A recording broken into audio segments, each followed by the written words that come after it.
Hey, I'm Jeub, the Glamping Guy, helping landowners develop safe, legal, and profitable glamping operations on their private property. I am open cart right now, and if you go to my website, glampingguy.com, you will see that I have some deals, some deadlines, and some bonuses for my pioneer students to 8 weeks to launch your glamping operation. If you're watching this video after all of this promotional stuff is done, I'm sorry, the doors are closed. You still should subscribe to glampingguy.com so that you can be invited the next time around. My 8 weeks to launch is specifically for people who want to get into the glamping market by hosting their own place, partnering with somebody who does, or investing in the world of glamping. But naturally, there are a lot of questions. There's some objections, some hesitations that people might have before investing or making that first step closer to hosting a glamping operation and receiving the freedom and fulfillment that I've been saying comes with hosting glamping operation. So in this video, I'm going to go through some of those letters, those no's people have posted on Facebook and on YouTube and have sent me personal messages. I even met a couple people at a school event that I went to with my children over the weekend, and we talked about glamping. And maybe you'll resonate with some of them, and then get registered because class is going to start pretty soon, and I'm going to move forward with the students that I have, and we're going to crush it. This one comes from my friend Kelli. She said she had a couple bears come to her property and it's a little scary. How should I handle it? You know, I've had a couple bears on my property too. We live up close to the mountains in Colorado, and every once in a while a black bear will start rummaging through garbage and things like that. I'm honestly more afraid of raccoons than I am of bears. Unless it's a grizzly bear or something, it's not going to be harmful. They very skittish. They run away right away, and they just only come around at night and dig through your garbage. I have a page in my book. In my book, if you join my class, you get the template, a wild animals section where I explain raccoons and skunks and whatever else comes around. Key into that sense of adventure that's out there and say, hey, that's the reality of staying out in the tent in the country. So you will hear coyotes at night. And I even mentioned that in my verbiage when I talk to them. However, you want your guests to feel safe. So I add in my tents a can of pepper spray. Now, I've never had a camper use them, of course, because there's not bears crawling all over their tents. I want them to feel safe without having to rationally tell them that their fears are unjustified. I don't bother with that. That's okay. They have their fears, and I want them to feel safe. So that's my answer. That should not be an obstacle in the way of offering a glamping operation on your property. Actually, you make it part of your offer. You're out in the wild, and there may be bears. Oh my. Okay, this one comes from Judy Kritz. Got a little accent in there. Lives in West Texas. She's opening up glamping this spring. Perfect time to get into my class. She asks, how do you keep insects and mice out of your tents? And what do you use for heating and cooling in your tents? Great questions, Judy. I'm glad you asked them. I have barn cats on our property. We have about 3 or 4 of them. Sometimes we lose them.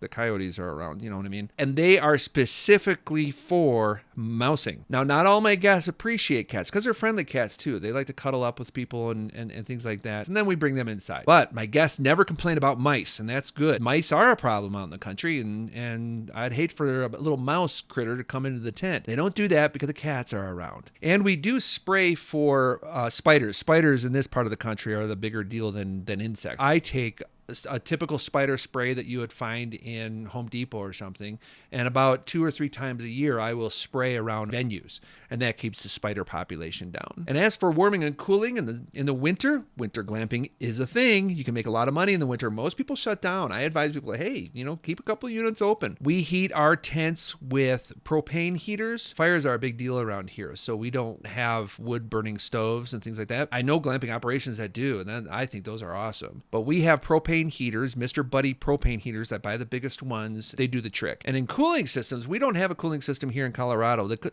evenings are always cool down. Even when it's 100 degrees outside, it'll be 65, 70 degrees at night. But we have mini split air conditioners in our container homes and tiny homes. But I have stayed in tents in Florida where they have just a self-standing air conditioner. That air conditioner worked great. The back exhaust actually went out of what would normally be the chimney flue. If I were to set something up in West Texas, that's exactly what I would do. And here's a nice comment from Zach Backing Pack Around the World. Hey, Zach, you said I didn't realize how popular glamping was getting. It is getting popular. I call it the sexiest asset class in real estate. Everybody wants in, and my 8 weeks to launch class gets you in. So Zach, if you're interested, it sounds like you're backpacking around the world, but if you're interested, join me. From The Perfect Adventure, what zoning do you look for to make permitting less of a chance of being denied? Zoning is actually a big part of my class when we talk about the legality of glamping. I encourage something like large lot residential, something not so agricultural, because when you get agricultural, you could be next to a pig farm. It's too much in the boonies. Of all of the subsets in my county, we are rural residential 5, meaning at least 5 acres. The next more rural is actually agricultural. But I really want to focus on what you said in your message, chance of being denied. Here's the little secret in how to handle this politically. Even if you are denied by a planning department, you can still take this to commission saying, hey, I've got a great thing in the neighborhood that I want to keep doing, and it's called glamping. Will you grant me a variance to the code? Oftentimes, politically speaking, commissioners want businesses in the neighborhood. I teach my students on how to craft that argument in their intent letter and do it successfully. I've got the track record of doing it successfully. That's the whole purpose of these videos. So good luck to you, Perfect Adventure. I hope it works out. Okay, KF said, I've got some feedback on showering from friends. How elaborate does your facility need to be? Showering is a big deal. Hot water, how much plumbing do you really need to do? And I've done the spectrum.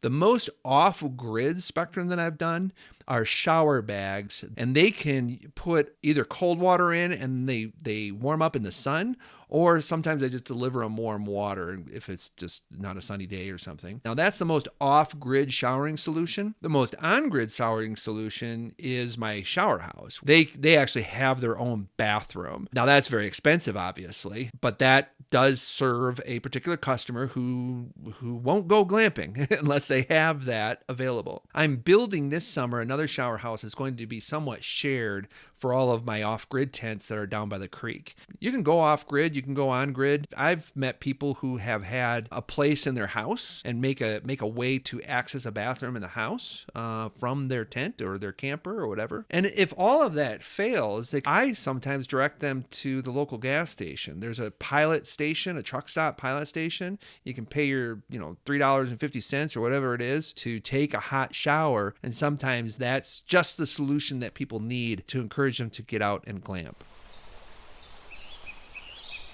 And this one is from Pam, and she's a local, so I'm glad she's watching. She's interested in signing up for the class, but she lives in a covenant-controlled community, and she's not sure if she can even do this on the property. Now, Pam and I have already, we exchanged quite a few emails. Her situation is that she lives in an equestrian community of 5-acre properties, and we've shared a couple of screenshots of her covenant contract. I deal with a county code. I'm not in an HOA.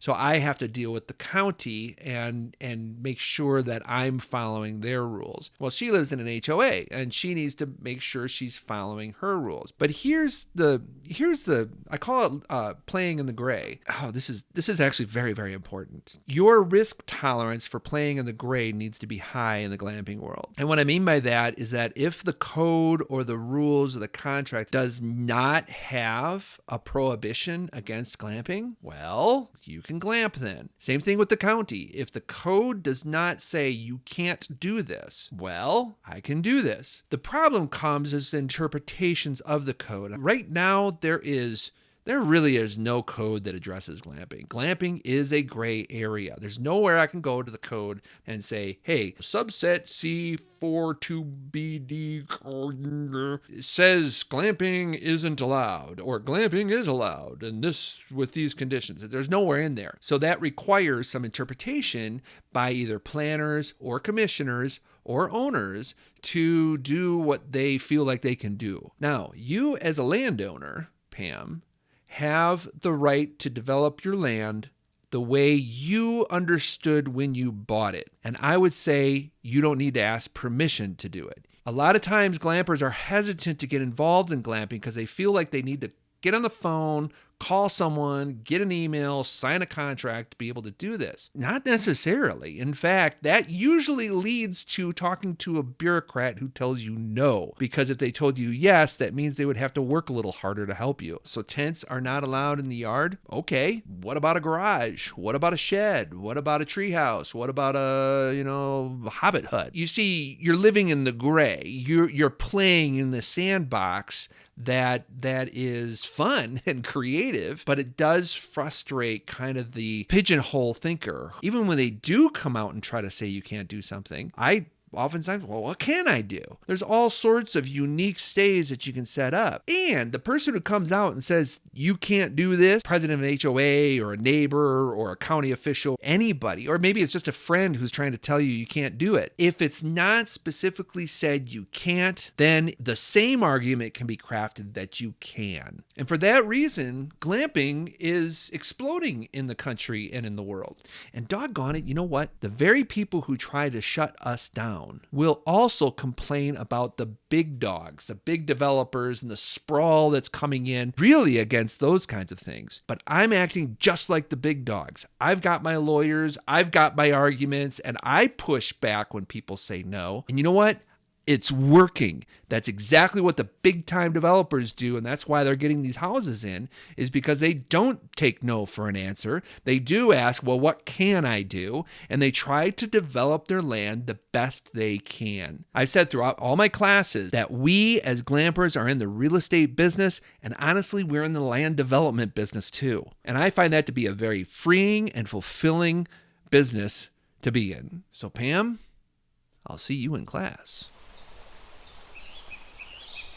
So that was a lot of questions that came in. There's more questions coming in. So go to either my Glamping Guy page on YouTube, my Glamping Guy page on Facebook, or go to my Glamping Guy website. Or I'll say, just go ahead and email chris@glampingguy.com and just send me your personal question. Because I want to remove all these obstacles that are in your way. Honestly, people are getting into the glamping real estate business and they're crushing it. Now I'm the glamping guy that's opening up all my secrets and strategies and helping landowners develop safe, legal, and profitable glamping operations on your private property. So go to glampingguy.com and get registered for my class. Registration's only open for so long, and we're going to go through that 8-week launch curriculum, and you're going to be up and running in 2024 and crushing it too. I'm Chris Jeub, the Glamping Guy. We'll see you in class.